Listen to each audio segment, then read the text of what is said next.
Do you have free will? Free will as in actively choosing what you're doing with your life. Are you actively choosing what you like or dislike? Do you get to write the story that is your life, your beginning, your plot, and ultimately your ending? Each and everyone watching this video, including you, has their own things going on in their life. Work, school, love life, and family. People have certain interests like hobbies or their favorite color or clothing style. In the middle of all this going on in your life, ask yourself this question. Did you do it out of your free will? Do you have free will? If you're struggling to answer that question, it could be easier to think about it in a scenario. If you were put on an island alone for the rest of your life with no one else but you on it, would you still continue doing what you're doing right now? Or would something change? You don't need to wake up at 6:30 in the morning anymore to go to school or work. If you aren't working, well, you don't have to pay rent. And if you don't go to school, well, then you don't have to worry about becoming something. Who told you to become something? Did you tell yourself that, or was it actually society? Karl Marx argued that our will is shaped by the society we live in. Imagine a factory that you're working at. You go there every day and you do the same tasks. You see the same machines and follow the rules written by someone else. Your choices, what you want, what you dream of, are already shaped by the factory owner. And the factory owner's choices are shaped by the market. And the market is shaped by the culture around you. What is interesting here to note is that Marx said this some 100 plus years ago. That is way before modern society was formed. And this idea Marx had back then seems to be correct if you look at the science.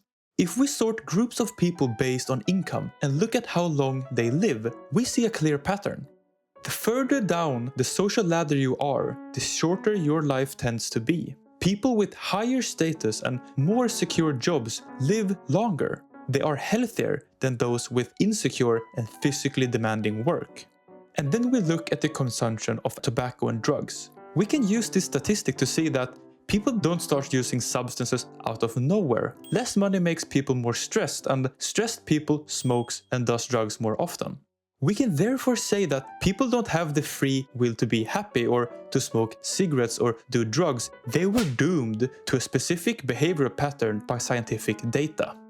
According to Marx, there is no such thing as will that exists in a vacuum. Our desires and decisions are born out of materialistic conditions. What if your free will is an illusion? What if you're just a character written by someone else, by something else? What if your story already has been written and is unfolding in front of your eyes like dominoes, predictably colliding with each other one by one?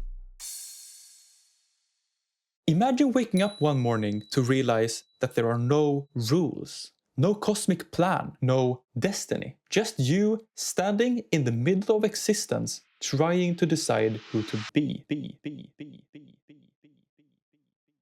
This is where Jean-Paul Sartre begins. He said existence precedes essence. We aren't born with a built-in purpose. Instead, we create one through our choices. The human is nothing more than what it makes it out to be. Humans are not only what they experience themselves to be, but also what they want to be. Sartre thought that humans started out as a project. When you are born, you don't have enough knowledge to give yourself agency. You don't know how to walk, so you can't navigate the world. You can't speak, so you can't impact the world. But as you grow up, you slowly transform from being a project into a subject with agency. As a subject, you are realizing that your life is in your hands, because you can, by yourself, impact your life in any way you want. But there is a catch. Freedom is terrifying. Because if there is no higher power or predetermined path, such as a god or faith or destiny, well then everything you do is entirely up to you, and you are responsible for all of it. Think about what your goals in life are. Maybe you want to become a doctor, or maybe you want to learn to play the guitar, or lose weight, or learn how to paint. Think about your life goals in life right now and try to answer why you haven't achieved them yet.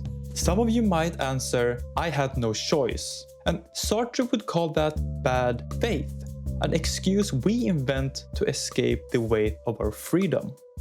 True authenticity means facing the dizzying truth that you always have a choice, even when it hurts.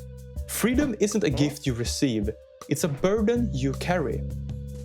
The coward forms himself to be a coward, and the hero makes himself a hero. Sartre thought that you are free, you are responsible, and the meaning of your life, it's the one you decide to give it. Because at the end of the day, it's up to you to decide if you have free will or not, because you can't claim to be what you never did. Thank you for watching this video, and if you want to show your support to me, you can like this video and subscribe to my channel for more videos just like this. Thank you.